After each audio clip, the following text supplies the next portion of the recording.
Bueno, entonces nuevamente buenas tardes. Muchas gracias por haber venido. Vamos a hacer una brevísima presentación para dar lugar rápidamente a que los disertantes panelistas puedan hablar. Entonces, quiero leerles brevemente algo que probablemente ustedes ya vieron en la invitación, pero vale la pena repetirlo, y tiene que ver con presentarnos primero. Nosotros somos Territorios Clínicos de la Memoria. No sé si se escucha bien, creo que está... Ok, se escucha. Bueno. Frente al avance de políticas neoliberales en la región, un grupo de colegas que habíamos impulsado políticas de asistencia desde el Poder Ejecutivo, como así también la custodia e impulso de organización de archivos al interior de las estructuras estatales, nos convocamos para rescatar esa experiencia desde fuera del Estado. Un colectivo que, habiendo tomado el legado de los organismos de derechos humanos, conformamos una red que dimos en llamar Territorios Clínicos de la Memoria, TECME.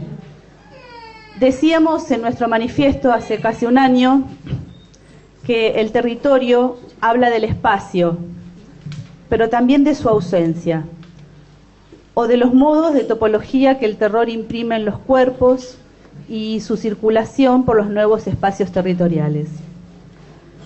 Intentamos producir un nodo de referencia teórica en torno al problema de las secuelas de las violaciones pasadas y actuales de derechos humanos, en torno al tratamiento de los cuerpos en esos contextos, a los archivos y a las memorias que exigen las lógicas testimoniales. Es en este marco que presentamos esta mesa denominada Genocidio y Filiación, hacerse un nombre frente a los legados sin ley. Aquí analizaremos los fundamentos jurídicos de Mariana Dopaso y Rita Bagliati, quienes apelaron a la justicia para cambiarse el apellido de sus progenitores genocidas, basándose en las marcas que el terror dejó en la construcción de sus identidades. Estas marcas se entrelazan con la ley, entendida por ellas en su sesgo ordenador, regulador y pacificador de los lazos sociales, y como el instrumento válido que pueda hacer lugar a la posibilidad de filiarse a otro nombre.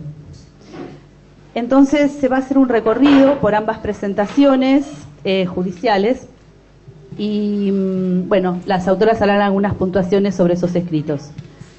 En la mesa, entonces, se encuentra Patricia Salvetti, psicoanalista, Mariana Dopaso, psicoanalista y docente universitaria. Se suma Rita, bienvenida, Rita Bagliati, y también está Fabiana Rousseau, psicoanalista y miembro de Territorios Clínicos de la Memoria. Ustedes habrán leído probablemente, y en principio queremos agradecer a Diego Morales, y va a estar presente la doctora María Roqueta, que está con problema de salud y se excusó de asistir, así que Diego, muchas gracias por aceptar venir a la mesa y colaborar con estas puntuaciones jurídicas.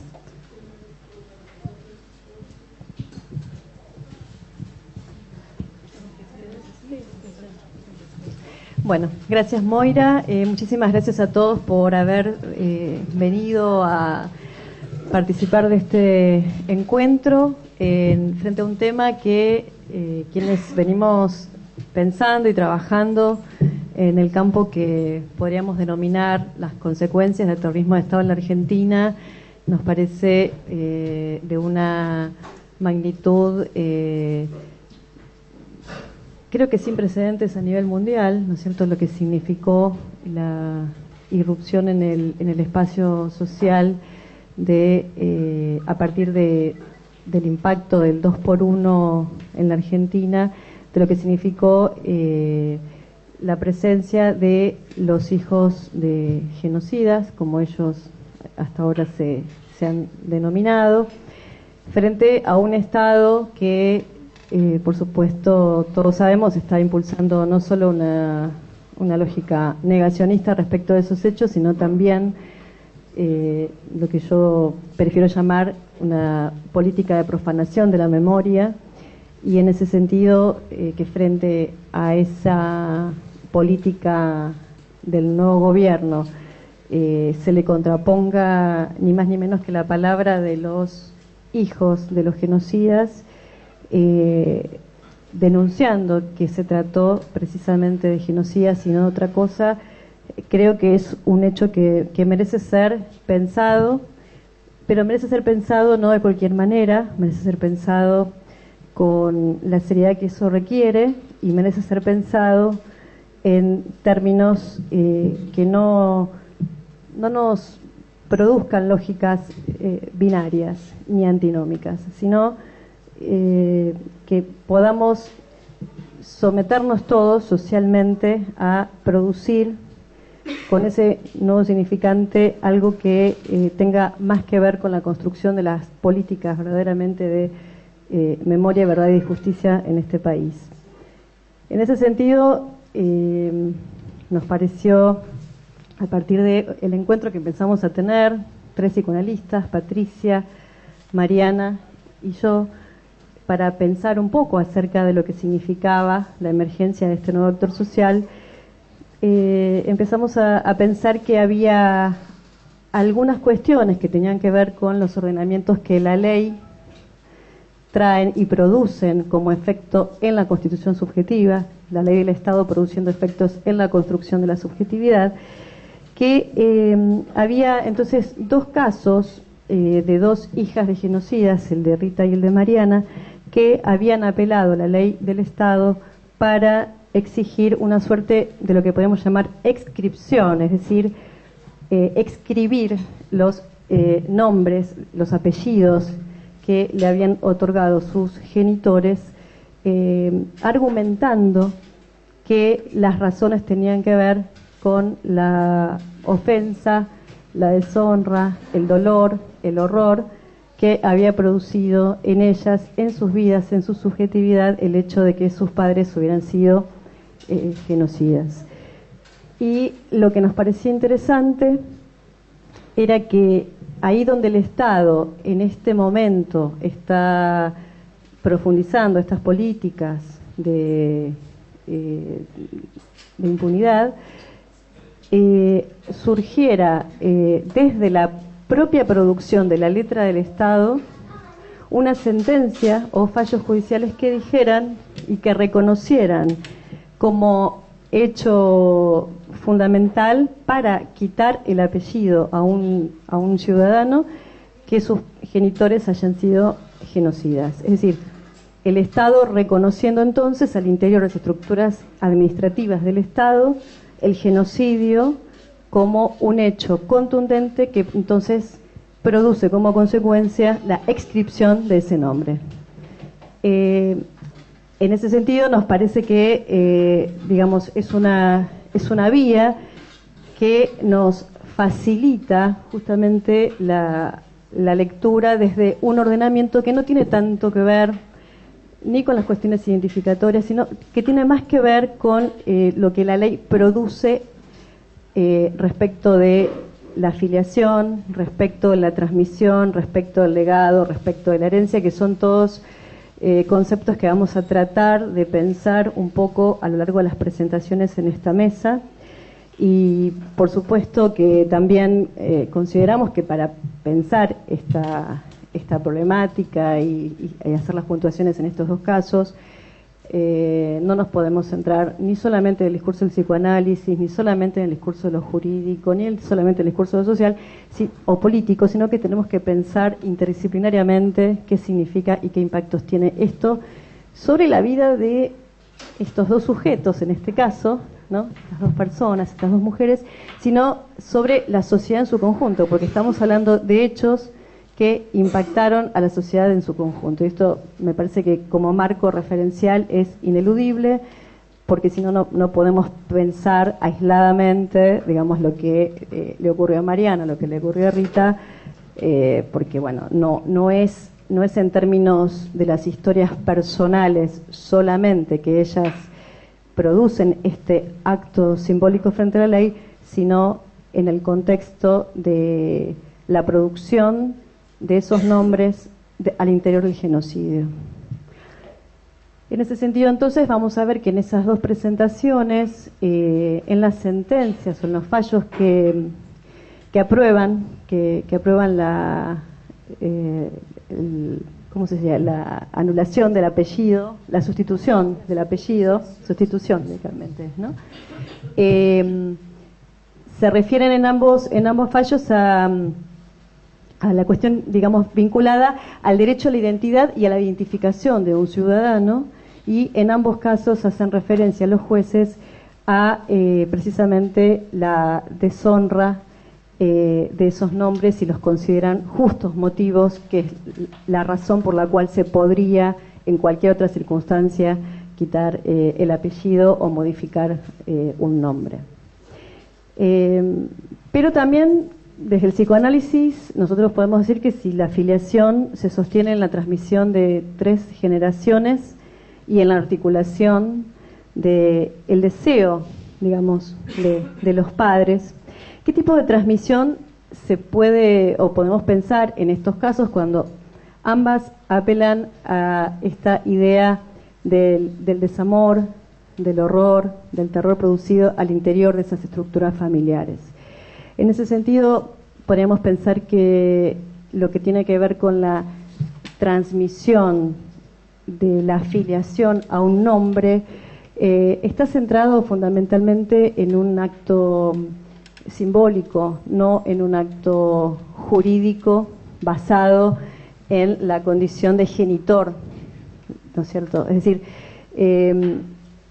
estábamos pensando hoy antes de la mesa un poco algunas cuestiones vinculadas a lo que significaba en el derecho romano la idea esta de que ser el padre de un niño implicaba fundamentalmente un acto, un ritual colectivo, simbólico, en donde el padre, no porque haya sido su genitor, sino porque mostraba públicamente la condición de padre de ese hijo, lo alzaba en sus brazos y frente a la comunidad decía: yo soy tu padre, que en ese sentido tiene más que ver la construcción, la afiliación al nombre y al linaje con el deseo de ser el padre de ese niño, no tanto con esta cuestión más genética, lo que tiene que ver con la transmisión de la sangre o la semejanza, sino con lo que tiene que ver con el deseo de ser padre de ese hijo.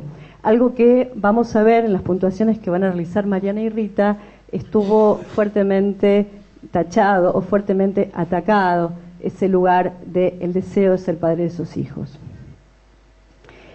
Y también porque quizás si la genealogía de lo que se trata es de hacer lugar para que se produzca un acto de transmisión, en este caso nosotros podemos preguntarnos cuál es el lugar que se dieron o que pudieron producir estos padres a partir de, digamos, la comisión de todos estos crímenes frente a sus propios hijos.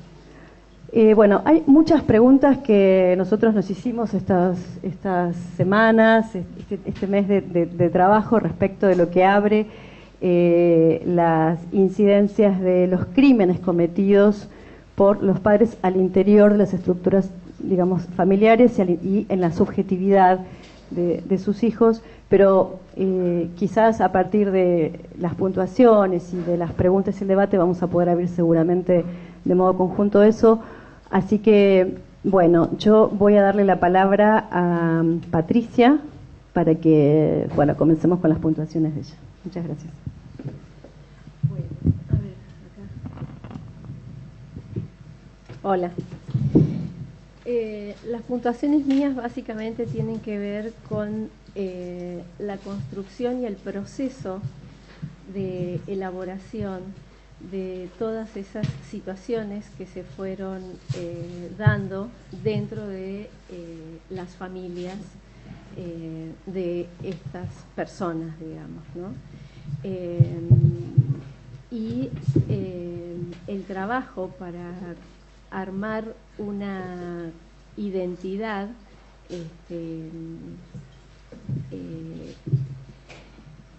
con todo lo que significa significa tener que dar cuenta de las huellas que va dejando en el aparato psíquico las situaciones que fueron vividas de terror, muchas veces de violencia y de agresiones.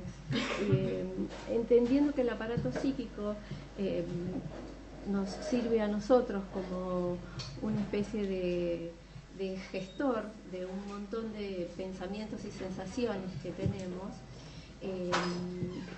estas situaciones vividas adentro de las familias necesitan ser tramitadas, necesitan ser elaboradas y necesitan tener un marco de referencia que, como bien van escuchando, está íntimamente ligada a la ley y a la posibilidad de, a través de la ley, hacer una producción que permita hacer una resignificación de los procesos vividos y de esa manera una reposición del sujeto con respecto a él mismo y el mundo externo.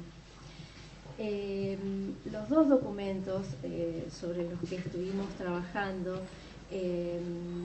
dan cuenta de ese pasaje que digo que está asociado al trabajo del aparato psíquico, y de esa manera es que Mariana y Rita pueden empezar a pensar en la idea de la supresión del apellido paterno y la posibilidad de la sustitución por el apellido materno. Ambas, en los relatos que entregan en este pedido de cambio de apellido, dan cuenta de dos situaciones que me parece que fueron muy importantes para ellas en este atravesamiento que tuvieron que hacer. Uno está asociado a hacer frente al miedo producido dentro de estos núcleos familiares, también al silencio, diría yo, ¿no? Y el otro punto sobre el que ellas expusieron sus pedidos fue en relación a reconocerse íntegramente diferentes y desligadas de los actos de la figura paterna. Lo que nosotros venimos pensando es que esa operatoria requiere a nivel del psiquismo este trabajo de poder elaborar, tramitar y diferenciar, y que sin esa operatoria no es posible que surja una opción para ese sujeto que pueda ser nombrado desde otro lugar en el que viene siendo dentro del sistema familiar, ¿no? Ambas además apelan a la ley para hacer ese pedido, y pensábamos que en esta doble función que tiene la ley, que por un lado otorga derechos y que por otro lado sanciona, la posibilidad de la sanción de la ley otorga este ordenamiento que después se replica en la posibilidad de que el sujeto ordene también construcciones de su sentir y de su pensar, y que entren en semejanza con él mismo. De alguna manera la ley interviene ahí, quitando al sujeto de un estado de desquicio, diría, o de desorden tal, en el cual solamente se produce sufrimiento. El sujeto sufre únicamente si no está medianamente ordenado con esto, con la posibilidad que la ley le da allí, sancionando, ¿no? El trabajo de ellas en el relato es un trabajo de mucho tiempo, y destacan dos puntos importantes que tienen que ver con el advenimiento de la democracia y con el inicio del juicio a las juntas y las sentencias de las que ellas empiezan también ahí a dar cuenta a través de los relatos que aparecen sobre los hechos y las razones por las que estos militares son juzgados, esta junta es juzgada, y en ese acercamiento a la verdad donde de alguna manera ahí aparece la posibilidad de discernir que parte de lo que ellas sentían tiene se corrobora, digamos, en ese mundo externo. Ese acercamiento a la verdad creo que es muy doloroso, por un lado, porque quita toda confusión o idea al respecto de que las cosas no hayan sido así. Rita usa una palabra que me gustó mucho, la quiero marcar, que ella dice: dejo de tropezar, como que deja de tropezar de nuevo con esta idea de que, bueno, quizás las cosas no fueron como ellas las iba viviendo o como ella las iba sintiendo.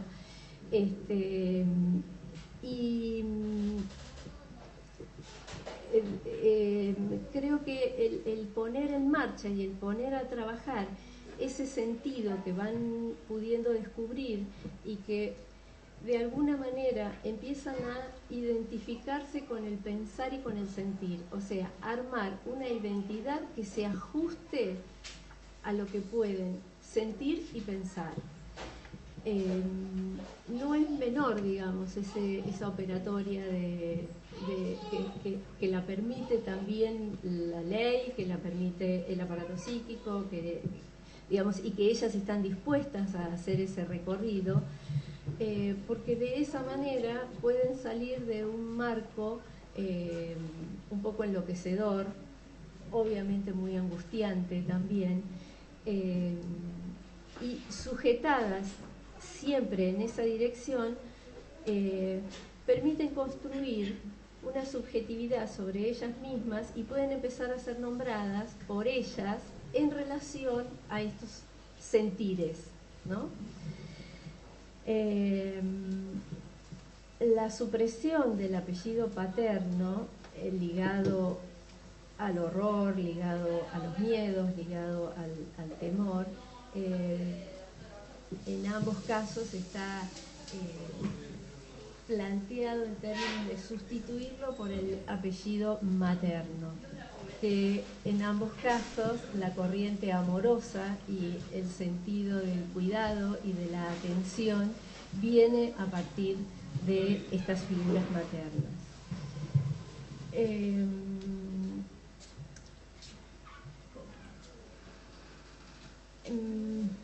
Me parece que si la ley en el sentido de la sanción tiene este lugar de importancia, no podemos dejar de dar cuenta de que algunos hechos, como la ley de obediencia debida y el punto final, terminan de alguna manera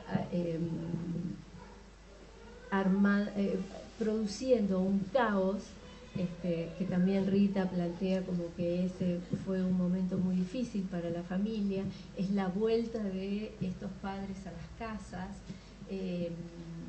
es un derrumbe a nivel psíquico, es la posibilidad de volver a enfrentarse con el horror, es tener que volver a armar en los vínculos algo que les permita pensar cómo seguir con esto. Y en ese declinamiento de la ley es donde vuelve, y estas son las cuestiones de las que hablaba recién Fabiana, digamos, que me parece que en la medida en que el Estado no se haga cargo seriamente de estas cuestiones, los sujetos quedan inevitablemente en esa deriva de no poder ordenar nada con respecto a su subjetividad. Por último, quiero plantear que es profundamente conmovedor acercarse a entender estos procesos y el trabajo al que se ven obligados estos sujetos para aliviar los estados de angustia, de desesperación, de desvitalización, de ansiedad y de sinsentido en el que quedan sumergidos cada vez que algo de lo que el Estado tiene que salir a hacerse cargo se desentiende. Bueno, esto más o menos es lo que ahora Mariana va a plantear un poco más los documentos. Yo no quise meterme mucho más con ellos, creo que ellas están más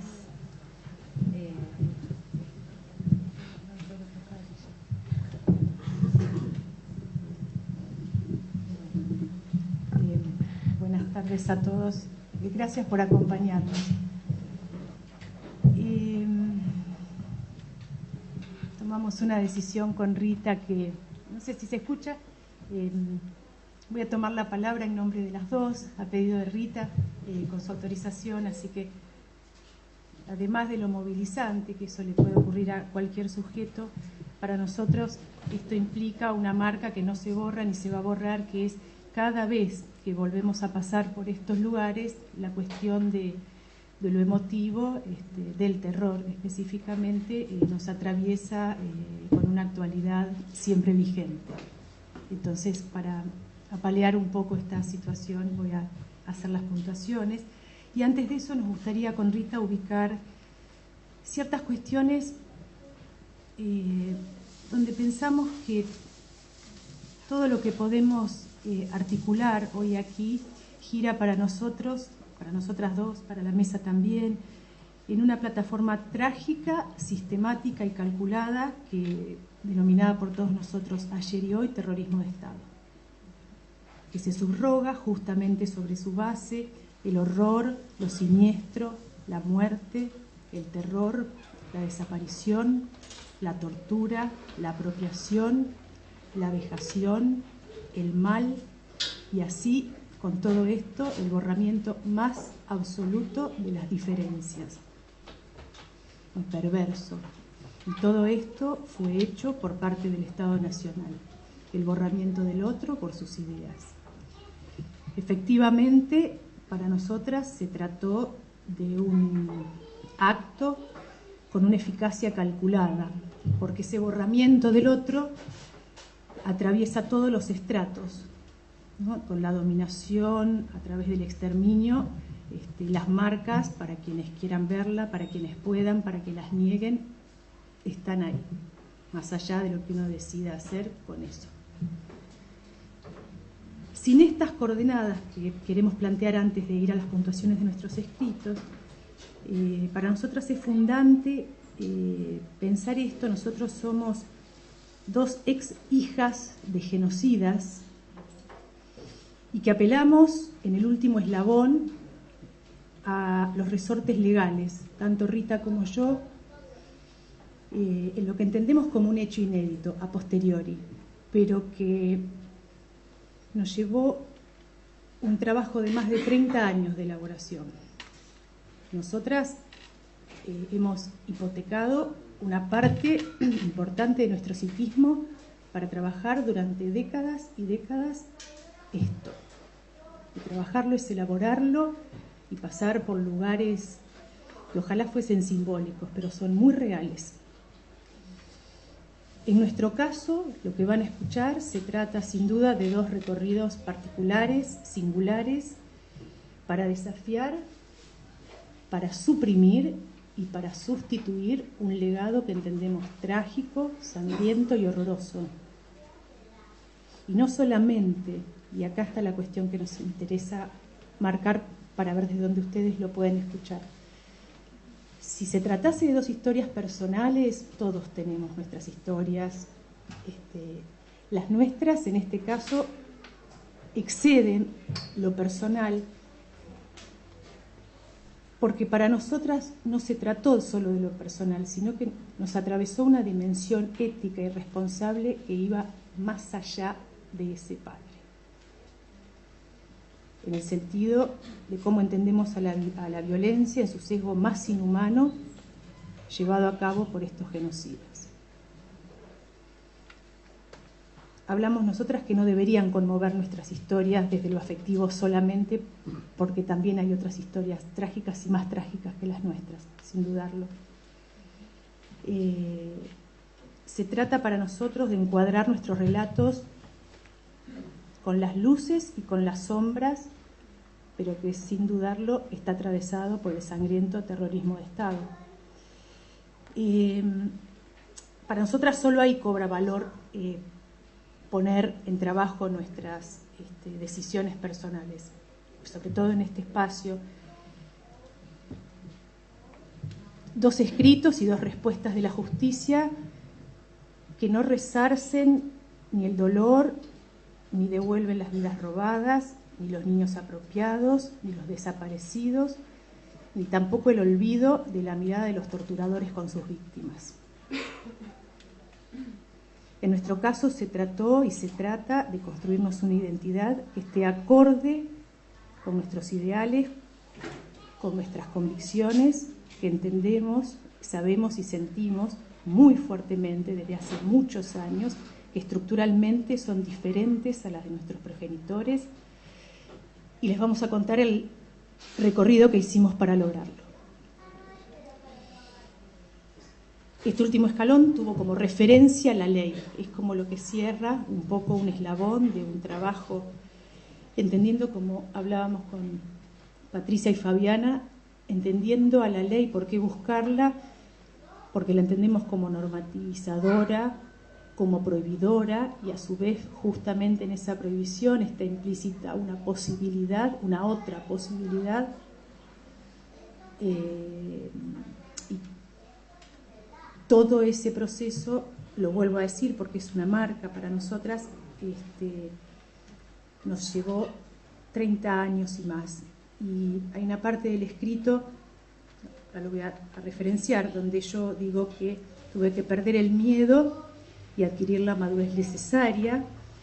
Esa referencia no alude en mí a una madurez cronológica o a un miedo individual, sino que alude muy específicamente al miedo que supieron infundir los genocidas adentro también de nuestras familias, por supuesto afuera, con todos sus actos, no solo a nosotras, sino a toda la sociedad. En este sentido, el desafiante 2x1 marcó, en mi caso, ese 12 de marzo de 2017, un día donde la justicia se convirtió en injusticia. Y no desde lo personal, sino desde el horror. Porque vuelve actuales las heridas, las pérdidas, los duelos, las ausencias. Y en ese sentido, esta justicia que se tornó injusticia y que hizo que todos nos levantemos, por un lado o por el otro, pero quienes reconocemos que no hay dos teorías, sino que hay una sola y que nos duele a todos. Es desde ese lugar que queremos compartir, desde esta posición que queremos compartir nuestros escritos. Lo que vamos a compartir son ciertas puntuaciones de ambos relatos y puntuaciones del porqué de la justicia de permitirnos el cambio de apellido. Las voy a leer, bueno, y después Diego lo vamos a poner en trabajo. Voy a leer primero puntuaciones de mi escrito, luego el de Rita y después las devoluciones.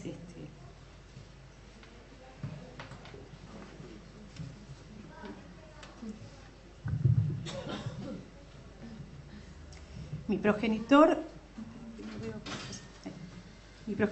es conocido públicamente por su participación durante la última dictadura cívico-militar y actualmente, en virtud de los hechos cometidos en aquella época, se encuentra condenado a reclusión perpetua por delitos de lesa humanidad. Con el advenimiento de la democracia en el año 1983, serán su captura y enjuiciamiento los hechos que permitieron tomar un poco de distancia del ambiente de desinterés, violencia, intolerancia y desapego que reinaba en la casa. Pero las huellas de la memoria no se borran y llevar su apellido resulta una pesada carga cuya supresión y sustitución será de la más y estricta justicia para reparar tanto dolor y tanto quiebre personal, familiar durante tanto tiempo. La sustitución del apellido paterno es del orden de la posibilidad, en tanto me permite sostener mi esencia particular como sujeto, justamente para poder pasar a tener lo que sí me representa, en este caso el apellido de mi madre y mis abuelos maternos. Pero mi identidad no estaría integrada hasta no suprimir y sustituir el apellido paterno. Si bien la conocida y deshonrosa conducta de mi ascendiente resulta suficiente razón para la solicitud que se formula, lo cierto es que existen numerosas causales que también constituyen justos motivos. Es bastante largo esto, los justos motivos, porque refieren a vivencias personales cotidianas dentro del ámbito familiar. No hacen a la cuestión, la puntuación. Pero sí, además de lo expuesto, mi ideología y conducta fueron y son absoluta y decididamente opuestas a las suyas, no existiendo el más mínimo grado de coincidencia con el susodicho. Más, por el contrario, resulta su historia repugnante a la suscripta, sinónimo de horror, vergüenza y dolor. No hay ni ha habido nada que nos una y he decidido con esta solicitud ponerle un punto final al gran peso que para mí significa arrastrar un apellido teñido de sangre y horror ajeno a la constitución de mi persona, porque nada emparenta a mi ser un patronímico al de un genocida. He sobrellevado con angustia y quebrantamiento todas las circunstancias de mi vida y he disimulado ese baldón aún usando el apellido de mi esposo, pero mi identidad no será verdadera, la que coincide íntegramente con la realidad de mi persona, hasta tanto mi nombre no sea limpiado del apellido de mi progenitor. La ley a los seres que somos humanos nos regula, nos protege, nos prohíbe, y yo entiendo que en el mismo acto esa prohibición desliza implícitamente algo del orden de la posibilidad, de habilitar otra cosa, la posibilidad de otra cosa, la posibilidad de algo bueno. En este sentido, la sustitución por el apellido materno es justa, en tanto me representa como una persona que integra en sí misma valores valiosos y respetuosos, y así es como he decidido manejarme siempre en la vida. Si bien existe un marco legal que permite articular esta solicitud, fue necesario perder el miedo y adquirir la madurez necesaria para excitar esos resortes legales específicos. Es por ello, como mencioné anteriormente, más que nunca debo reivindicarme a través de una construcción que no lleva pocos años. El apellido, además de un derecho personalísimo, es un atributo de la personalidad y como tal nos representa. En el caso de mi progenitor, el apellido lo representa, lo identifica con una ideología, con el horror, con el genocidio, con la violencia, con la desaparición de personas y con la época más trágica que le ha tocado vivir a este país. Como persona individual y única, tengo derecho a que ese apellido no sea el que me represente, porque ninguna relación tengo, ni con la ideología, ni por supuesto con los delitos por él cometidos. Tengo derecho a ser nombrada y nombrarme por el apellido sin ser indefectiblemente identificada con mi progenitor y con los hechos por él cometidos. La jurisprudencia ha entendido que debe interpretarse que existen justos motivos cuando el apellido incide en el menoscabo de la persona que lo lleva, cuando el apellido significa, para quien lo lleva, una deshonra. Esas son las puntuaciones de mi escrito. Voy a hacer las puntuaciones del escrito de Rita.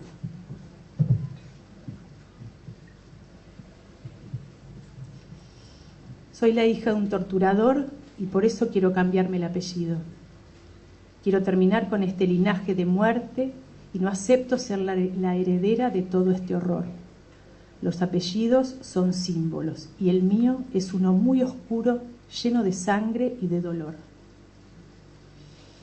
Tomar esta decisión me sirvió mucho, hizo que desbloqueara miedos y angustias que tengo guardados de hace mucho tiempo y que tienen que ver con toda mi historia familiar.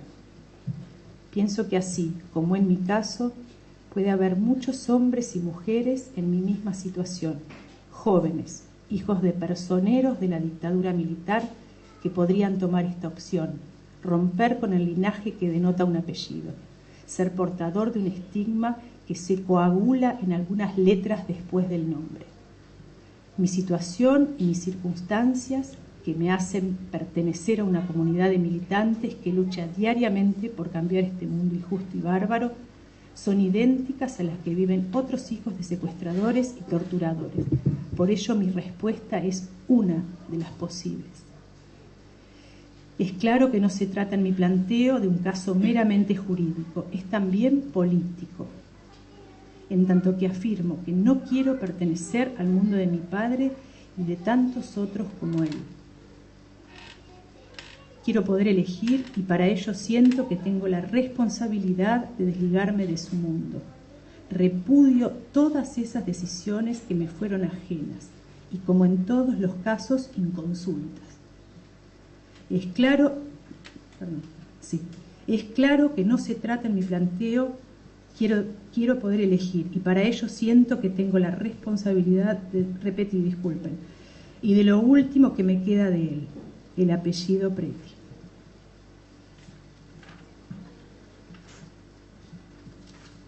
Hay otro punto que se llama Después del horror en su presentación. Con la llegada de la democracia, parecía que el país estaba mucho más conmovido por todo lo que poco a poco se iba conociendo sobre la dictadura. Había mucha necesidad por parte de algunos sectores de exigir justicia, de contar todo el horror y de sacudirse los miedos. Los juicios a las juntas y las primeras declaraciones de los jefes de policía fueron tapa de diario por algunos años. Para mí, esto significó un acercamiento inevitable hacia la verdad, por fuera de los relatos familiares. Recuerdo que la película La noche de los lápices me impactó muchísimo. La fui a ver con una amiga cuando se estrenó en el cine. Salí llorando y terriblemente angustiada. Había algo en los personajes que hacían de torturadores que me eran absolutamente familiares.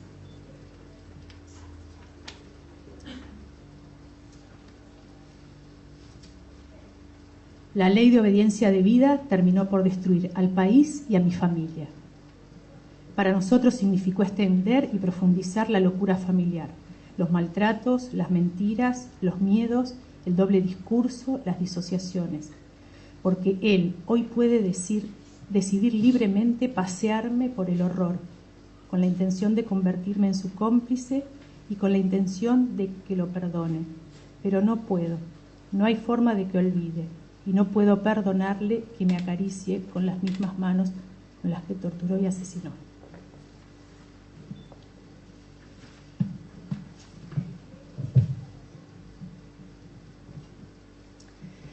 Pero no le puedo perdonar que haya torturado y matado, y que haya lastimado tanto a mi vieja. Tampoco puedo dejar de sentir la relación que hay entre sus crímenes y todo lo que ocurrió en mi familia. No puedo perdonarle que después de torturar y matar, al volver a mi casa, nos haya tocado a mí y a mis hermanos, nos haya hecho upa o nos haya acariciado.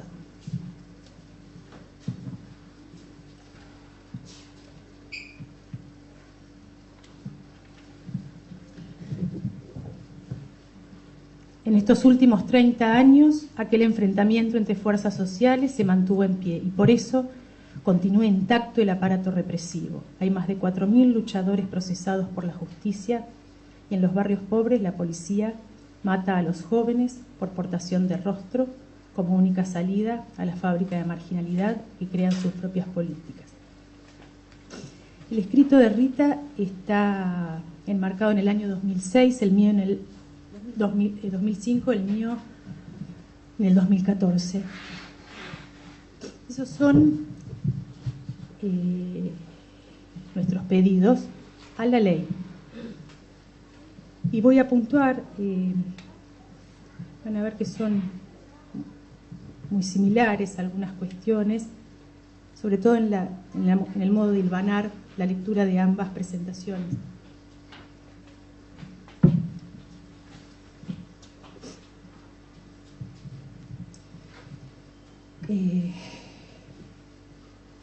Puntuaciones de la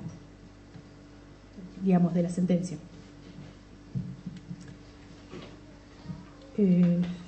Sostener un apellido que se relaciona únicamente con el horror y el dolor es contrario a su persona desde siempre.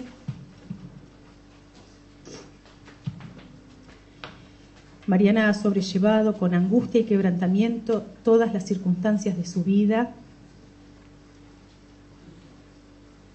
pero su identidad no estará integrada hasta que suprima el apellido de su progenitor. Hay una puntuación que cuando yo hago la presentación pido que se soliciten a los juzgados todos los juicios en los que está acusado y condenado Echecolatz. Entonces, bueno, eso es uno de los puntos donde dice Echecolatz, Miguel Osvaldo y otros sobre privación ilegal de la libertad en concurso real con imposición de tortura, y aparecen todas las condenas. Ahora bien, a efectos de dilucidar la procedencia del reclamo, comienzo por señalar que el apellido es la designación común de todos los miembros de una familia en su concepto tradicional, y el uso de ese apellido familiar responde a dos valores distintos. Uno, el derecho a la identidad, y dos, el derecho a la identificación. Por identidad se ha entendido la determinación de la personalidad individual y los efectos de las relaciones jurídicas. Es el hecho de ser una persona misma la que se supone que es, hacia el sujeto mismo del acto de ser. En cambio, el derecho a la identificación tiene otros alcances porque apunta a distinguir un sujeto del resto de la sociedad, o sea, probar la identidad de las personas o las normas sobre la inmutabilidad del nombre y del apellido, cualidad que está dirigida a impedir su arbitria alteración por acto voluntario y autónomo. En cuanto a los justos motivos que referimos Rita y yo, están los dos. El cambio de modificación solo puede configurarse en casos excepcionales, solo procede si existen justos motivos. Tanto el prenombre como el apellido de la persona, si bien tienen un carácter definitivo, solo procede su cambio si a criterio del juez concurren justos motivos. En este particular supuesto, la peticionante basa sus reclamos en dos circunstancias fundamentales. La primera de ellas, la situación judicial del padre biológico, cuyo apellido está asociado al horror, a lo siniestro y a la muerte, por los hechos protagonizados en la última dictadura militar, todo lo cual debió sobrellevar con angustia y quebrantos a lo largo de toda su vida. El otro fundamento se basa en la inexistencia de vínculo afectuoso del padre hacia ella, quien siempre mostró un absoluto descuido y desinterés. Sobre el punto, no está de más recordar que los juicios por delitos de lesa humanidad en Argentina son las causas llevadas a cabo por las violaciones de los derechos humanos realizados en el marco de la última dictadura cívico-militar, siendo el señor Echecolatz uno de los primeros represores llevados a juicio oral y público tras la anulación de las leyes de impunidad. Entre otras prejuicios, la imposibilidad de acceder a ciertos trabajos, a formarse en una universidad pública, a ver afectada su vida personal y de relación, a oportunidades perdidas, a señalamientos de la gente por ser hija de, y a la absoluta falta de relación entre la peticionante y el padre. De los elementos precedentes analizados, no cabe dudar que la gravedad de los delitos cometidos y o imputados al señor Echecolatz, que además de ser de público conocimiento, han ocasionado a la peticionante un prejuicio inconmensurable tanto en su vida privada como en la de relación, debiendo sufrir, bueno, vuelve a repetir algunas cuestiones, puestos de trabajo, cuentas bancarias, educación pública y gratuita, el bochorno, bueno, episodios personales. Adelanto ya lo favorable del pedido, pero no podrá borrar lo ya padecido o vivido por la mera supresión del apellido paterno. Entiendo que esto al menos podrá mitigar ese sufrimiento para el futuro. Concluyo que el cambio que se pretende legalizar puede ser efectuado. Esa es la respuesta a mi escrito.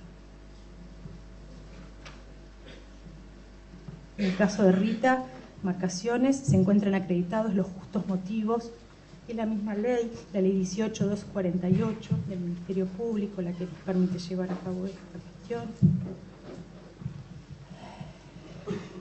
Rita Leonor Preti Bagliati, por derecho propio, solicitando la supresión del apellido paterno de su documentación personal, fundándolo en la pública deshonra del apellido por parte de su padre.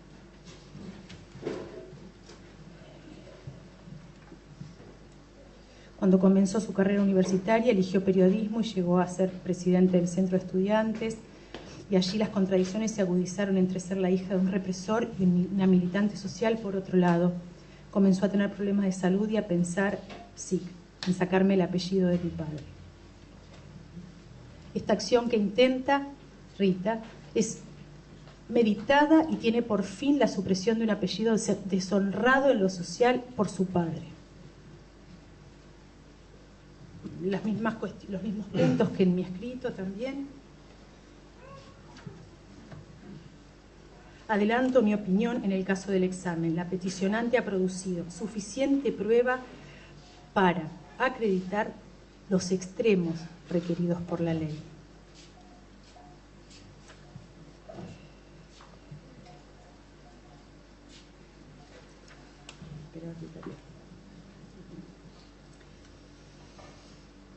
Los restantes legajos de la CONADEP y el informe Nunca Más y la causa incoada en virtud del decreto 280/84 fueron remitidos por dicha secretaría, prueban acabadamente que el señor Milton Preti actuó como jefe del Coti Martínez y que actuó también en el pozo de Banfield, donde fueron cometidos delitos de lesa humanidad. No menos relevante resulta bajo las órdenes de quien operaba el señor Preti, el general Camps y el comisario Checolás. Desde lo vital de la peticionante se advierte que llevar el apellido paterno es un estigma que atraviesa su vida como una tragedia siempre presente.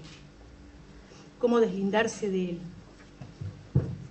¿Cómo destituir la identificación con un padre vinculado con el más terrible drama que en toda su historia sufrió la nación?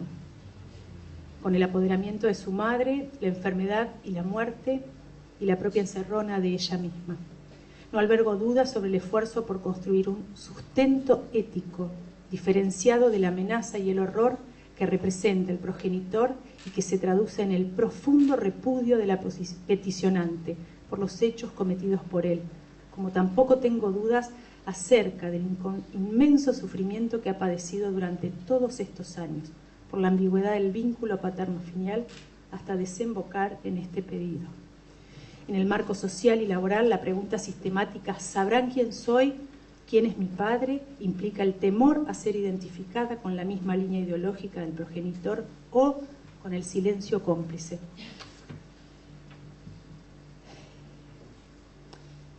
Resulta evidente que la gravedad de los hechos en los que actuó el señor Preti han afectado profundamente la honra de su hija y por consiguiente deviene imperativo el respeto por la propia reputación de la peticionante.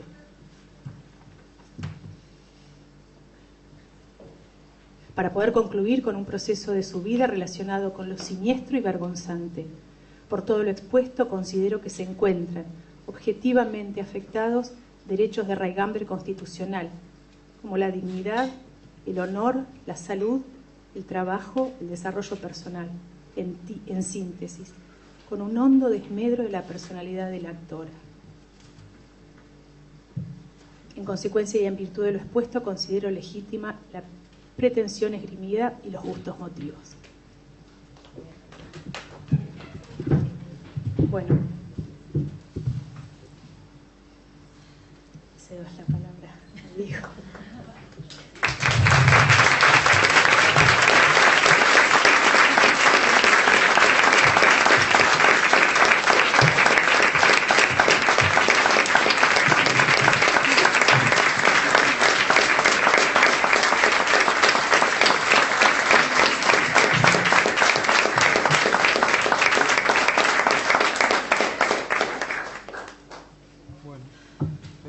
Muchas gracias por la invitación.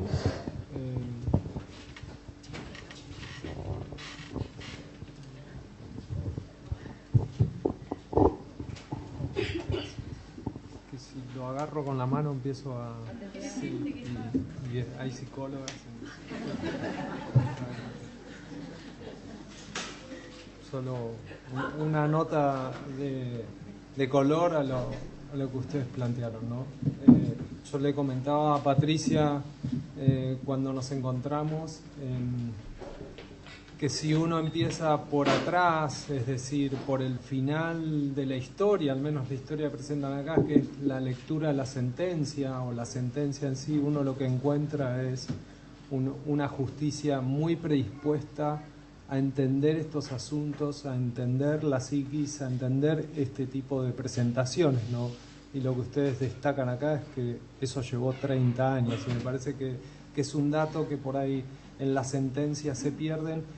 Y tan solo quisiera hacer algunas puntualizaciones que me parecen que pueden ser relevantes para pensar algunas cuestiones detrás de filiación, ¿no? O detrás del tema más genérico de la identidad, en función de esta experiencia que ustedes están planteando.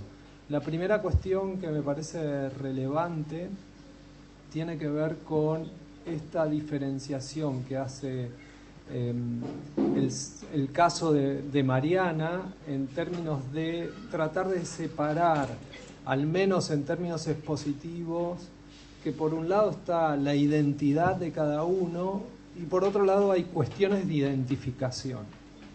Pareciera ser que las primeras tienen una caracterización muy relevante, muy costosa para la sociedad, en cambio las segundas son más sencillas de modificar, ¿no?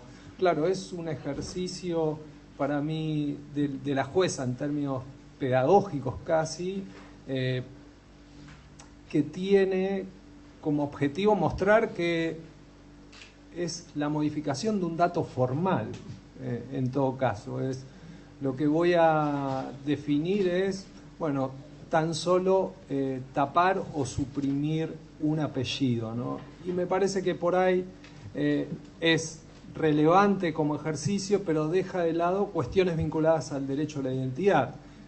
No porque la jueza tendría que haber dado una discusión sobre qué significa el derecho a la identidad en sí, sino creo que en espacios como estos o en proyectos futuros que podamos desarrollar, la cuestión de la identidad tiene una relevancia enorme, la cuestión de la personalidad jurídica tiene una relevancia enorme. No sé, antes de venir para acá charlamos con algunos compañeros del CELS acerca de el dato de la personalidad jurídica, acerca de su presencia o no en los juicios, su presencia o no en los ámbitos de discusión, en el sistema interamericano de derechos humanos. Y uno cuando revisa las sentencias de la Corte Interamericana de Derechos Humanos, detrás de todos los casos que hay en materia de desaparición forzada, no solo en Argentina, sino en toda la región, la cuestión de la personalidad jurídica no aparece. Entonces hay algunos autores, algunas organizaciones que reclaman que detrás del delito de desaparición forzada también hay una supresión de la identidad, ¿no? De la identidad reconocida como reconocimiento de una personalidad jurídica. Y creo que esto puede ser un ejercicio relevante para pensar a partir de estos casos, ¿no? Lo que está en discusión es la identidad de ustedes y esto es lo que dice los dos casos o las dos decisiones judiciales. Por eso el recurso de la jueza de separar por un lado identidad e identificación me parece muy interesante, pero a la vez por ahí corre un poco el eje. Sobre todo teniendo en cuenta que tanto la ley del nombre como una es del año 69, una ley anterior también de la dictadura de Onganía es del año 68, que es la ley del DNI, el Documento Nacional de Identidad, está denominada como la ley de identificación del capital humano. Hay una discusión detrás de estas legislaciones que tenían que ver con la cuestión de formalizar una situación registral, del tipo registral, y me parece que ahí es posible dar una discusión un poco más allá acerca de las cuestiones de identidad. El nuevo Código Civil retoma lo que decía la ley del nombre del año 69 y de hecho aparecen las sentencias, ¿no? La sentencia de Rita del año 2006, la discusión o el apoyo jurídico que utiliza la justicia es la ley del nombre del año 69 y en el caso de Mariana es el nuevo Código Civil, ¿no? Pero en ambos casos la idea de tener una justa causa para cambiar el nombre parece ser como el dato emblemático, ¿no? Entonces quisiera asociar este punto con esta idea de parece sencillo cambiar un dato formal, un dato registral, y creo que lo que ustedes están contando es todo lo contrario, ¿no? Parece ser un proceso más que relevante, más que costoso en términos psíquicos, en términos incluso jurídicos, ¿no? Pero insisto, con el dato con el que empecé, si ustedes se acercan a las sentencias describen algo que pareciera ser como muy lógico, muy válido, muy sencillo de lograr, ¿no? Y creo que eso me parece que es interesante ponerlo en la mesa de discusión. Algo que planteaste recién, Mariana, también me parece que otra discusión que plantean los dos casos, los dos alegatos de ustedes, tienen que ver con este dato que por ahí a veces no reflexionamos sobre él, que tiene que ver con los atributos de la personalidad. Y el nombre es parte de un atributo de la personalidad, pero también el sexo es un atributo de la personalidad, la nacionalidad es un atributo de la personalidad, en muchos países la situación migratoria es un atributo de la personalidad, y de ahí se deducen muchísimas cuestiones detrás del concepto de atributo de la personalidad, ¿no? Pareciera ser como un lugar, una cúspide jurídica casi intocable, y ustedes lo que están mostrando es que no es así, ¿no? Que puede darse una discusión detrás del concepto de atributos de personalidad, sobre todo a partir de las presentaciones iniciales que ustedes hicieron con relación al lugar del Estado, el reconocimiento del Estado. Pareciera ser que el concepto de atributos de personalidad es algo que hay que poner en discusión, y me parece que lo que representan estos dos casos nos permiten pensar varias de estas situaciones. La tercera cuestión que también aparece en los dos casos, que por ahí no es tan relevante en términos de la presentación, de alguna manera vista desde el lugar de ustedes, pero que sí es muy relevante para pensar desde órganos del Estado, incluso organizaciones de la sociedad civil, tiene que ver con el valor del testimonio y con el valor de ciertas documentaciones, por ejemplo en el caso de Rita, que no eran sentencias, eran testimonios dados a la CONADEP, eran informes de la Comisión Provincial por la Memoria, eran aportes que hizo el Ministerio de Justicia. Tal vez ahí habría que dar una discusión, ¿no? Uno es un caso del año 2006, otro es un caso del año 2014, un proceso distinto a nivel judicial, a nivel social, que visibilizó, que generó otro tipo de discusiones a nivel social. Pero tanto en un caso como en otro, el valor del testimonio de ustedes es clave. Y esto es algo que hemos visto en los juicios de lesa humanidad que se llevan adelante hoy en día, o incluso en los juicios por derecho a la verdad, ¿no? El lugar del testimonio, el valor de ese testimonio, que me parece que las dos sentencias destacan muy bien, y creo que ese es un aporte del proceso tan largo que ustedes encararon a los procesos que aún quedan, ¿no?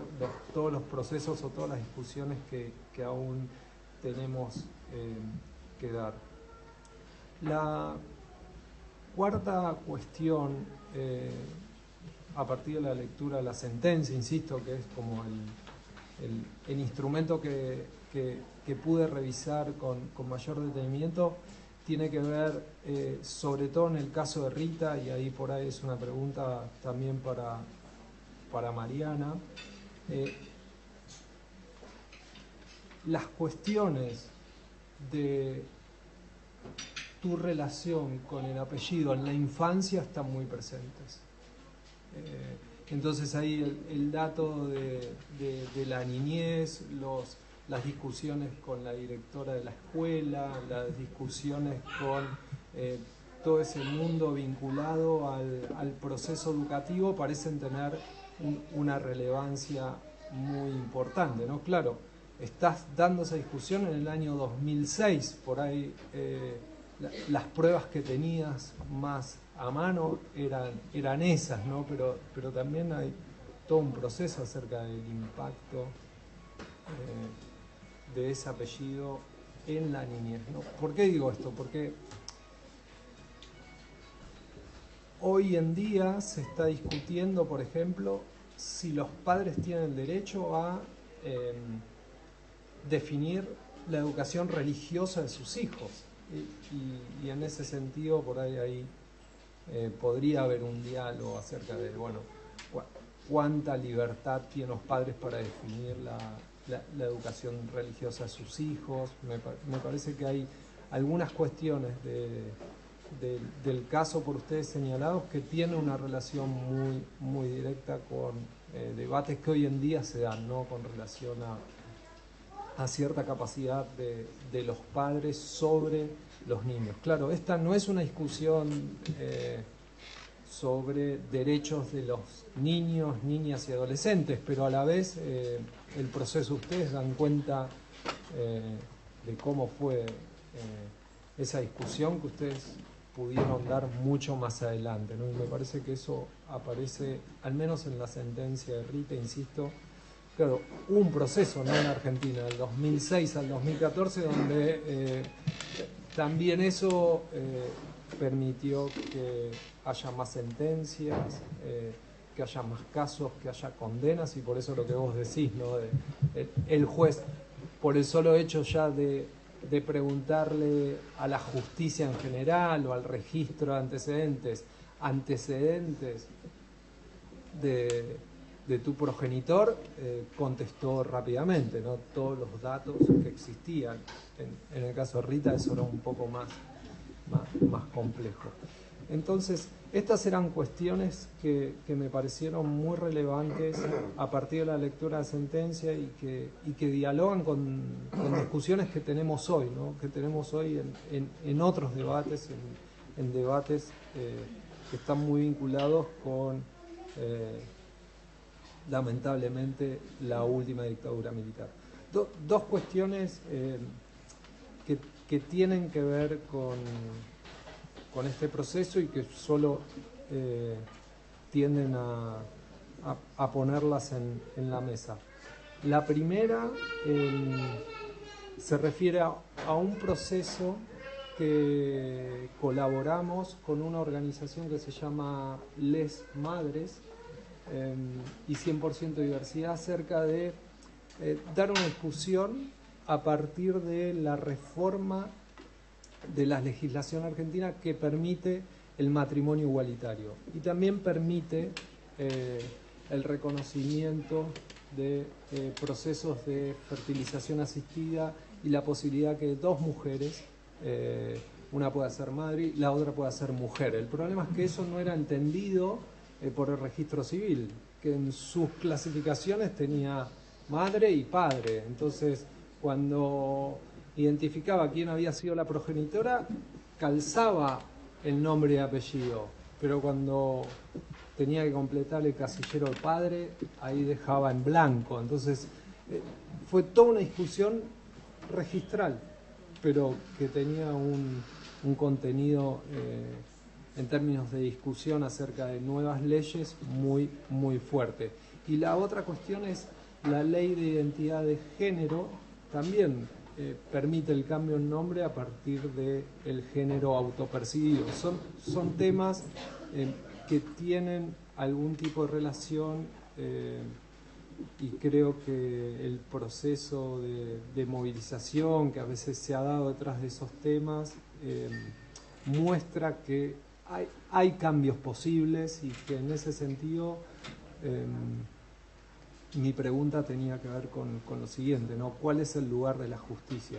Evidentemente, cuando uno lee estas dos sentencias y lee o escucha la potencia, las presentaciones de ustedes, concluye que esta era la única solución posible, ¿no? Y los jueces, de hecho, si ustedes ven las sentencias cuando puedan, no tienen muchas reflexiones jurídicas, mucha cita de antecedentes, algo muy común en todos los fallos judiciales, ¿no? Son páginas y páginas y páginas, sino que acá es es como, para decirlo en términos muy coloquiales, no, estos son los hechos, estas son las pruebas, esta es la solución única, no hay ninguna posibilidad de tener otra salida, al menos acá no están planteadas. No sé si ustedes en el proceso de discusión con abogados, con otros juristas, con otros colegas o con otros amigos también encontraban como dudas, pero pareciera ser que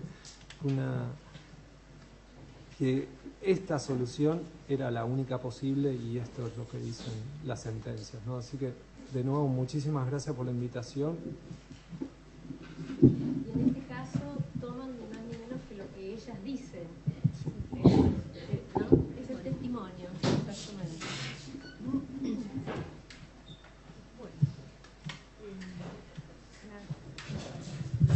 Gracias por acompañarnos y por dedicadamente leer los escritos. En ninguno de los dos casos no hubo encuentros con juristas y otros. En mi caso fue una decisión personal que me llevó varios años poder llevarla a cabo. El escrito está íntegramente armado por mí. Sí, me dieron las coordenadas del armador, derechos, objetivos, las pruebas. Me llevó un año de escritura. Pero no hubo una decisión personal, no hubo nadie que acompañe. Hubo el deseo de otra cosa, en mi caso. En mi caso tampoco. Creo que yo hice primero el escrito como también una manera de ordenar yo que quería, y ese mismo escrito sirvió para mi abogado para que sea el texto de la demanda. Y el juez en la sentencia lo toma. Sí. Los juristas vienen a posteriori a propósito de la presentación. Vamos a abrir entonces al debate de todos los que estamos aquí, preguntas, intervenciones.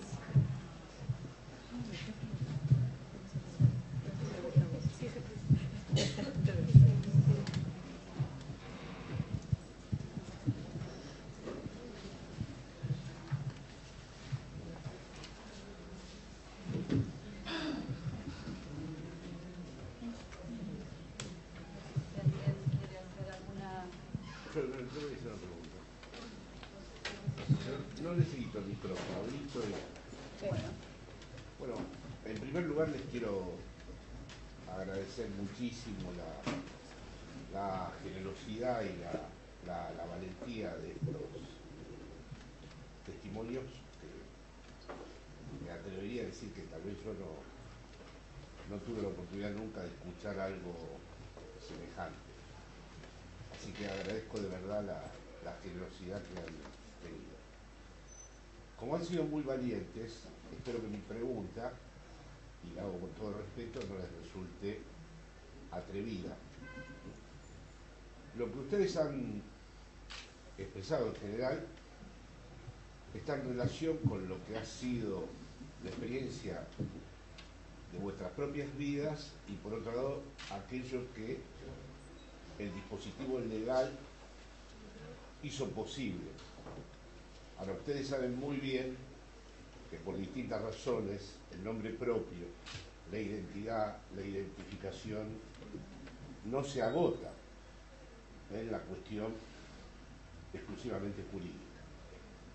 Y que, si bien, como han dicho ustedes, desde distintas maneras, bajo distintos modos, la condición que hizo posible la decisión que tomaron fue lo que sucedió con el Estado, con la ley y con, vamos a decir, la política estatal de los derechos humanos, ustedes mismas, y recién Mariana lo acaba de decir de una manera muy clara, dijo el deseo de otra cosa. Entonces, no quiero ningún detalle concreto, porque sé que debe ser muy difícil expresar esto, pero aunque sea metafóricamente, es decir, ustedes con qué recursos contaron para tomar una decisión de este calibre?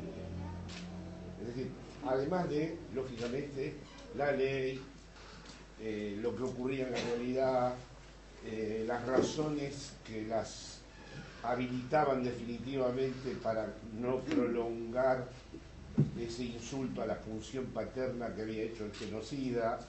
Es decir, más allá de todas las razones, como sabemos que la constitución de un nombre toca, digamos, el suelo nativo de la existencia, yo recuerdo en un detalle muy irrelevante, pero como salí con papeles un poco raros de Argentina, mi nombre en España era Jorge Lavigne, que es el segundo. Intenté ir poniendo con el tiempo, y luego cuando volví, post dictadura, me decían alemán, y no era a mí al que me molestaba, pero les explicaba, no es una veleidad mía, pero prefiero que digan, por la memoria de mi padre, alemán, que es era como me llamaban a mí en los tiempos que viví en este país. Entonces, mi pregunta es, ustedes, eso que llaman trabajo psíquico, o trabajo del aparato psíquico, o trabajo del duelo, o deseo de otra cosa, ¿eso dónde surgió? ¿En dónde encontraron ustedes, en dónde encontraron la vía de acceso a semejante decisión?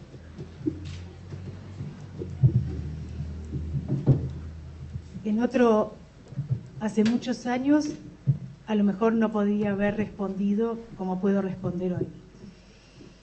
En mi caso no es sin un psicoanálisis.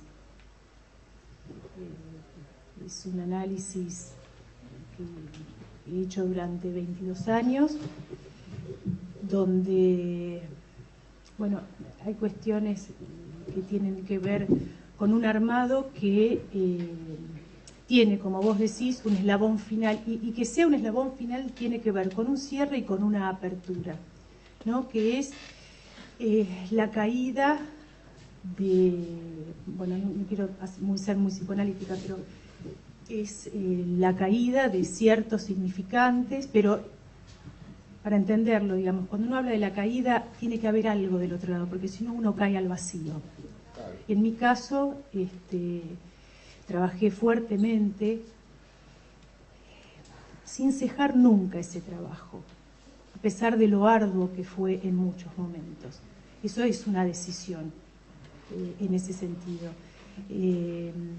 Fue permitirme, como dije, tuve, porque ya no lo tengo más, hipotecada una porción de mi psiquismo y de mi vida, no toda, porque me permitió los avatares en los cuales me vi implicada, no por decisión propia, sino de un otro, que más allá de que sea un genocida, en este caso es pertinente, por eso estamos en este espacio, pero tiene que ver con que todo ese trabajo de muchos años tiene un cierre donde, lo cuento así,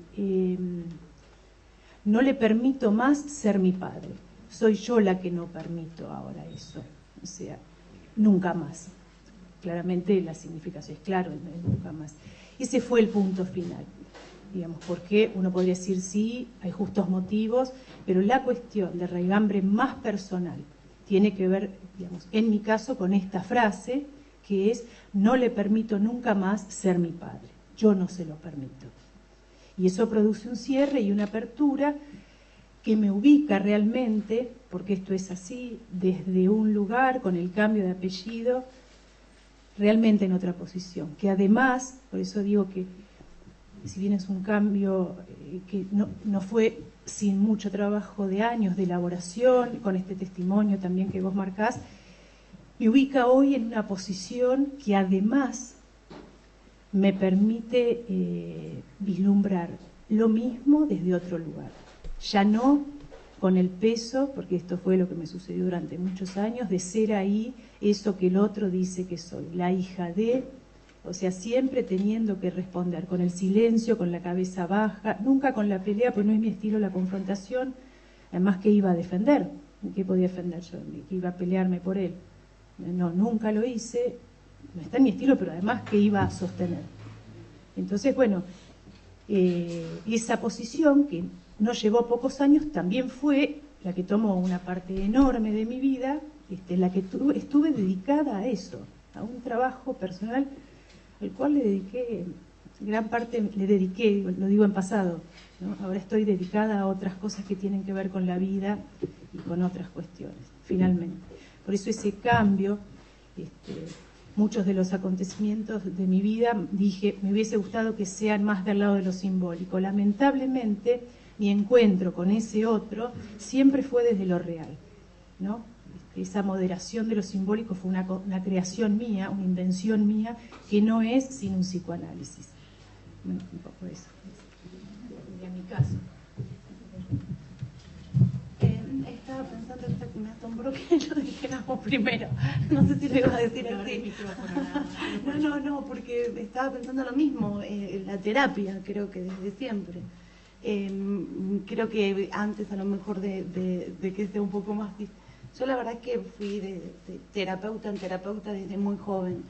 Se convirtió en algo más sistemático en los últimos 10 años, como Matilde, que está acá conmigo, que me ayuda incluso después de ya haber hecho el cambio de apellido a procesar lo posterior de esta construcción de la identidad. Pero bueno, lo posterior y lo anterior también hemos un recorrido muy largo, y creo que sí, que desde muy temprana edad trabajar para vincularme con la palabra, y creo que la otra vez lo hablábamos también, esto de la construcción de algún tipo de marco ético, vaya a saber uno cómo. Queremos que sí, en gran parte, o por lo menos mi gran parte sí, relacionado con mi mamá, y el vínculo con la palabra y con las terapias y con mi psicoanálisis también desde mi mamá. Pero creo que es eso lo que nos dio ese recurso para poder llegar muchos años después al cambio de apellido.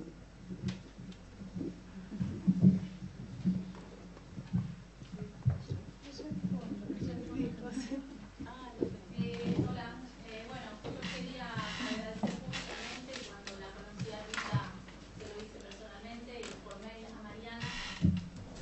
Tenemos la triste condición de tener un padre genocida. Celebro el testimonio de ustedes.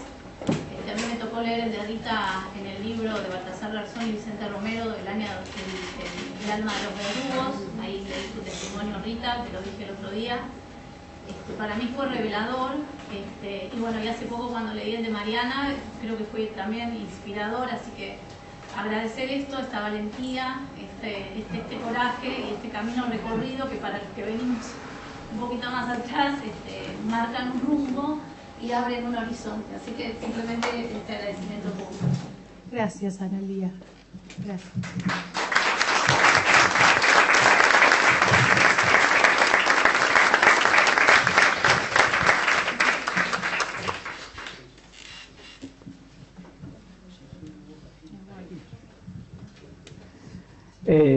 Bueno, nada, yo de esta charla vine con expectativas de escuchar, de conocerlas personalmente, que no las conocemos,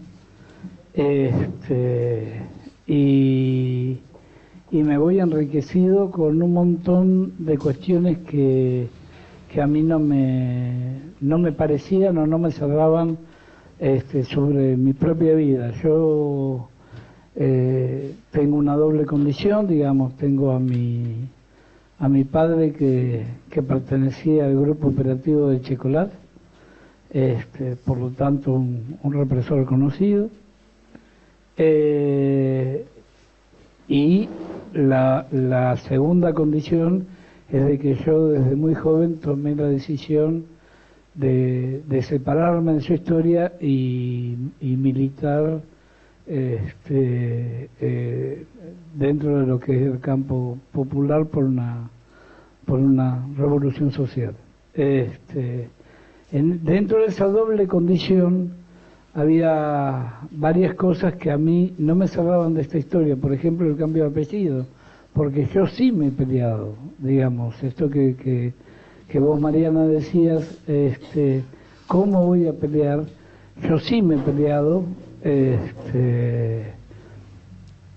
Cuando me han dicho, bueno, vos sos el hijo de ellos, decía, no, yo soy hijo de mi mamá. Lo de mi papá fue un accidente. Y yo soy yo. Y entonces acaba de relucir quién era yo. Pero me voy enriquecido porque creo que el sentido que ustedes le dieron a este símbolo que es el apellido, que no deja de ser mucho más que un símbolo, pero a este símbolo que es el apellido, es muy, muy, muy importante para poder marcar una diferencia seria entre las muchísimas cosas que ellos no lograron hacer desaparecer a los compañeros porque viven con nosotros, no lograron acallarnos a los que quedamos vivos porque seguimos estando en la calle, y no lograron acallar ni siquiera a su familia, porque después de mucho pesar mi vieja se pudo separar de él cuando yo fui secuestrado, a pesar de que estoy vivo porque él hizo las gestiones ante quien debía para que yo quede vivo. Pero digo, no pudieron. Y no pudieron también tiene que ver, mi papá nunca me dejó que lo llame papá, jamás, pichón era, jamás me dejó, ni a mí ni a mi hermano, no nos dejó jamás, ni tenía demostraciones de afecto, pero digo, toda esta evaluación que ustedes hicieron, toda esta descripción de cómo llegaron ustedes, yo con vos, Rita, me siento identificado por el tema de la militancia, toda esta descripción que ustedes hicieron de cómo recorrieron este camino hasta llegar a esto que no es poco importante, que yo realmente no lo entendía ni lo valoraba de la forma que lo valoro hoy, creo que me sirve para repensar algunas cosas de una manera diferente. Así que nada, gracias y bueno, a disposición para pelear juntos por la memoria, la verdad y la justicia. Gracias. Gracias a vos, Walter. Sí, dos preguntas. En principio a Mariana, ¿qué es lo que te llevó a hacer pública una situación que inicialmente quisiste mantener en reserva? Entiendo que quizás por cuestiones profesionales, pero me parece que no únicamente. Esa es una pregunta. Y la otra, una pregunta al abogado, respecto a que en el fallo decías que la jueza había distinguido identidad de identificación, pero que de ese modo corría el eje de la cuestión. No entendía a qué te referías.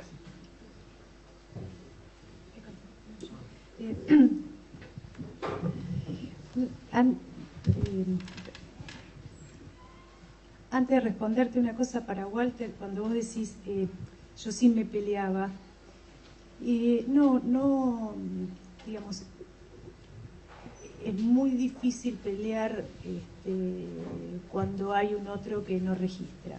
Ese fue mi caso también, que es otro de los rasgos de ese otro, ¿no?, que no sostiene a un hijo. Bueno, desde muchos lugares, desde la mirada, digamos, cuando no hay un otro, no hay con quien pelearse. Por eso también eso implica poder pensar la radicalidad con la cual yo lo nombro, digamos, o sea, no hay cruzamiento afectivo, en el caso de Rita sí hay, pero bueno, tiene que ver con ese hilván que se va haciendo en la vida, que una decisión tan radical tiene que ver justamente con que algo no hubo, porque si hubo algo es más difícil. En mi caso no lo fue, desde muy temprano. Cuando no hay un otro para pelear, no peleas. En cuanto a por qué lo hice público, lo pude hacer público cuando cambié mi apellido, cuando empecé a hacer dopazo. Lo pude hacer público cuando dejé de sostener o de tener todos los miedos de tener que enfrentarme al otro, siempre desde un lugar de mucha de mucha angustia, porque nunca sabía cuál era la respuesta del otro. Por eso digo que el baldón o la utilización del apellido de mi marido me permitió muchos años poder sortear de algún modo esto, pero bueno, mi personalidad, mi ser no estaba íntegro con ese uso que no tenía que ver, además, en un lugar, si bien desde el amor, pero bueno, había algo que yo tenía que rectificar ahí. Y bueno, justamente hay un efecto subjetivo enorme, es muy difícil transmitirlo porque es una cuestión de experiencia, la experiencia es difícil de transmitirla, es muy propia, o sea, se puede teorizar o puntualizar, pero el posicionamiento que a mí me permite ese cambio de posición subjetiva por elección es muy fuerte y me permite y me anima porque no soy eso, no soy más eso, he decidido no ser más eso, por lo tanto, así como no peleé, sufrí muy pasivamente esa palabra del otro, incontable cantidad de años, incontable cantidad de situaciones, no es golpe bajo, pero fue lo que me tocó vivir. Entonces era el silencio para no ser eso. Y hoy es la palabra para decir quién soy y que no soy eso y que he decidido no serlo más. En ese sentido.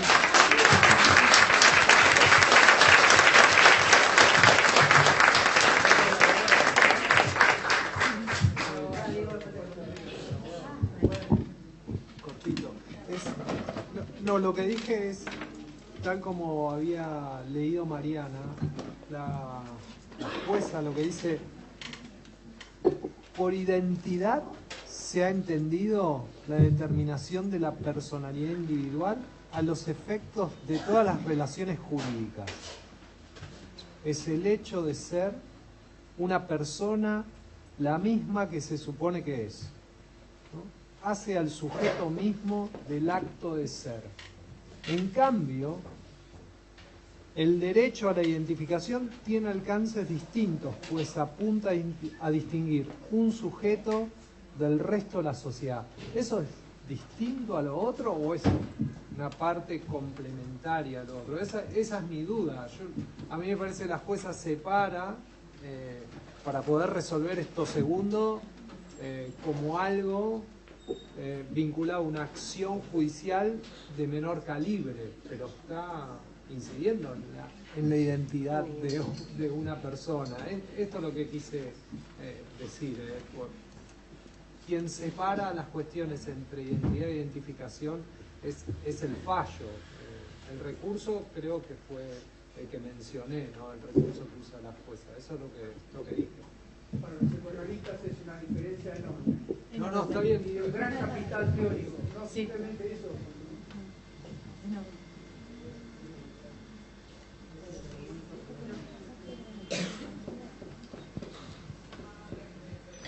Bueno, mi nombre es Silvia, yo soy familiar de desaparecidos.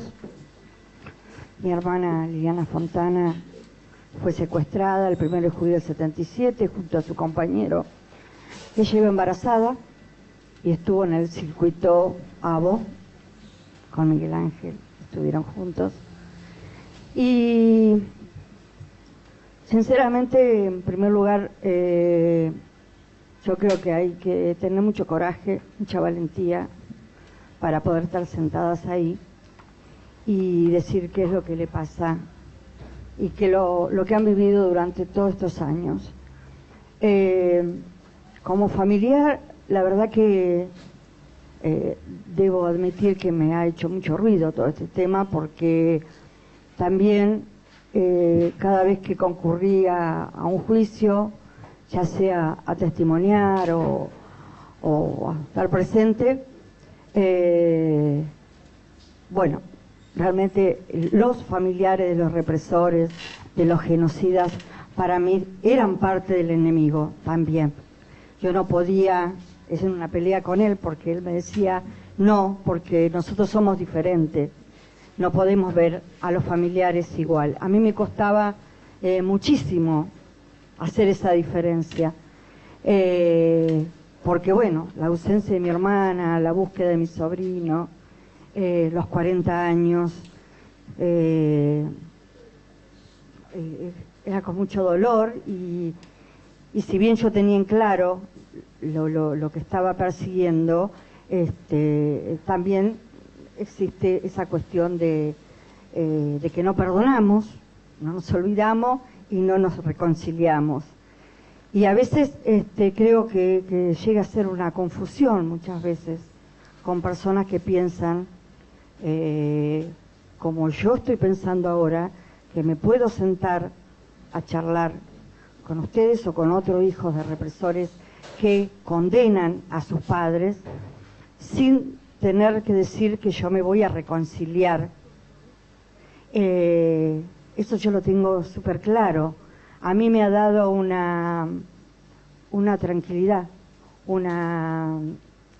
para mí fue sanador de alguna manera, porque creo que nuestra voz, la voz de los desaparecidos, la voz de los familiares, de las madres, las abuelas, sobre todo de los sobrevivientes, que fueron los que fueron saliendo y los que nos fueron dando, abriendo el rompecabezas de nuestro familiar, siempre fue la voz que escuchó la sociedad. A veces tuvimos que pasar muchos años para que nos creyeran, tuvimos que demostrar muchas pruebas, y bueno, fueron muchos años de lucha. Y ahora es la voz de ustedes ante la sociedad. Y a mí me parece importante que la sociedad escuche. Y como bien decía Walter, eso también significa de que no pudieron terminar ese círculo terrible del genocidio. No pudieron con nosotros. Yo siempre digo, no sé qué pensaban, que uno se iba a olvidar al año de su familiar, que se iba a olvidar que mi hermana iba embarazada y su hijo. Se reconstruyeron los centros clandestinos de detención, el Club Atlético, muy bien lo sabe Miguel, muchísimo más que yo, porque fue uno de los que pudo, de entre los escombros, relucir ese lugar horroroso que fue de muerte, de tortura, de violaciones y de tantas cosas. Y no pudieron con eso, no pudieron con todos nuestros testimonios y no pudieron con sus propios familiares, o por lo menos con una gran parte. Creo que también hay otra parte que existe, pero está bueno que se puedan diferenciar. Así que yo realmente les acompaño, me siento agradecida por todo lo que ustedes pueden hacer y que ojalá la sociedad lo pueda entender así, como lo podemos entender nosotros.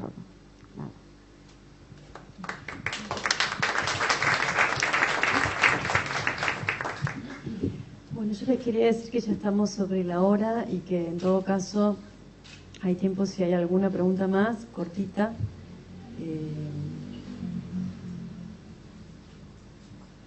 Porque tenemos que... Sí. Bueno, la última no, pregunta. Solo, bueno, de verdad, yo no paré de llorar desde que llegué hasta no, solo comentar algo. Hace poco viví una situación en donde un investigador, un periodista, no voy a decir quién porque no sé si voy a poder transmitir exactamente lo que él quiso decir, pero es algo que a mí me quedó y que tiene que ver un poco con lo que decía acá. Dijo que en su momento las declaraciones de Silingo fueron un antes y un después en lo que fue la percepción de la sociedad de lo que eran los vuelos de la muerte, digamos. Si bien había un sector que sabía, que había declarado, que había testimoniado las víctimas de lo que ocurría, la sociedad, hasta que no se pudo, hasta que no apareció la confesión del que realizó el hecho y que se autoincriminó de alguna forma, fue un antes y un después en lo que fue la mirada, ¿no? Y en la percepción de lo que había sido la práctica del terrorismo de Estado. Ella, cuando contaba eso, dijo que lo que empezaba a pasar ahora en la sociedad argentina con los testimonios de los hijos de los represores que empezaban a pedirle cuentas los represores, a los genocidas desde el propio lugar, podía ser, y contó una anécdota de, lo toma él como de una situación de un hijo de un represor que encara a un hijo de un desaparecido y que le dice que lo quería conocer porque sabía que su padre había matado a su padre, pero que él agradecía que él tenía la posibilidad de visitarlo en la cárcel y que el otro no tenía ni siquiera la posibilidad de saber qué había pasado con él. Y él, esta persona lo planteaba justamente como que podía ser el inicio, o que era ya imparable, mejor dicho, de un nuevo momento de percepción en la sociedad argentina, de cómo revisar y de cómo ver todo lo que fue la experiencia de la dictadura cívico-militar y cómo había atravesado y seguía atravesando, ¿no?, a la sociedad argentina. No tengo la certeza si es algo así, pero sí ustedes tienen una percepción un poco de que las voces de ustedes no solo reparan la cuestión personal, sino que tienen una dimensión política, social, jurídica, ¿no?, de eso. Y bueno, y gracias también por...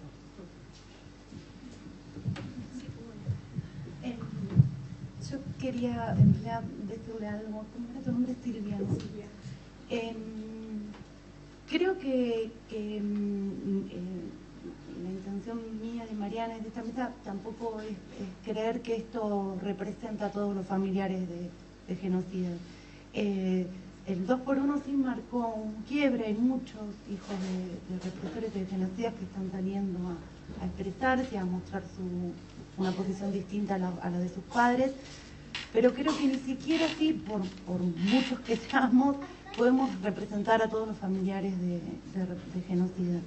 Y creo que Fabiana comenzó hablando de algo así, como que bueno, que esto puede abrir un montón de preguntas que tienen que ver con nuestra sociedad, creo yo. No sé si con unos o con otros, sino en la sociedad. Yo te diría que, por ejemplo, lo más extraño de todo esto es que yo también te diría que no metas o que metas a los familiares que te encontrás frente a un testimonio en la misma bolsa. Lo haría yo. Yo te acompaño a declarar en algún lado y yo creo que tendría el mismo perjuicio con muchos familiares de genocidas. O sea, creo que no intentamos redimir algo que sabemos que existe. Cecilia Pando existe y es como lo más habitual. Nosotros no creo que querramos redimir a todos los familiares, porque la verdad es que no es muy habitual hacer el camino que estamos haciendo nosotros y muchos otros que comenzaron en estos tiempos también a realizar. Y me parece que esa es la pregunta, o las nuevas preguntas que nos podemos hacer, que planteaba Fabiana. No sé si mucho bueno, lo que dijo Rita es un poco, en mi caso, así como familiares de desaparecidos y víctimas efectivas de la dictadura, a mí me da mucho pudor. Me parece, es una cuestión personal, es una cuestión pensada. Me da mucho pudor, me parece obsceno y me parece condecir y volver a poner el apellido como si fuese propio, abrazar al hijo que Checolás puede haber hecho, igual de algún modo es ejemplo vivo, tengo que decirlo así. Me da pudor por un lado, porque me parece como un avasallamiento del otro, del dolor, porque mi dolor es particular y mi resolución también. Me siento cómoda en el espacio y puedo hablar y todo, pero esa cuestión además me hace a mí ruido, de esa reconciliación que la época quiere vendernos, como que por algo el 2x1 nos hizo sacar la cabeza y decir que no, hay un discurso que se cuela.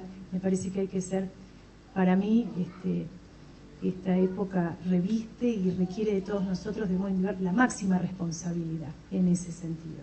Y el cuidado es el cuidado del otro, no el avasallamiento del otro. A mí me pasa eso, pero es por mi recorrido. Sería como ir, la hija del genocida va a abrazar al que el padre mató. Yo no puedo tengo el máximo respeto y el máximo pudor, no podría ser, pero sí puedo hablar y pensar juntos. Lo que no puedo es esa cosa, no por rechazo, sino justamente porque rechazo lo otro, sería consentir y desconocer todo un recorrido, bueno, en cuestión de respeto por el otro, ¿no? En ese sentido, una cuestión personal esta, ¿no? Y política.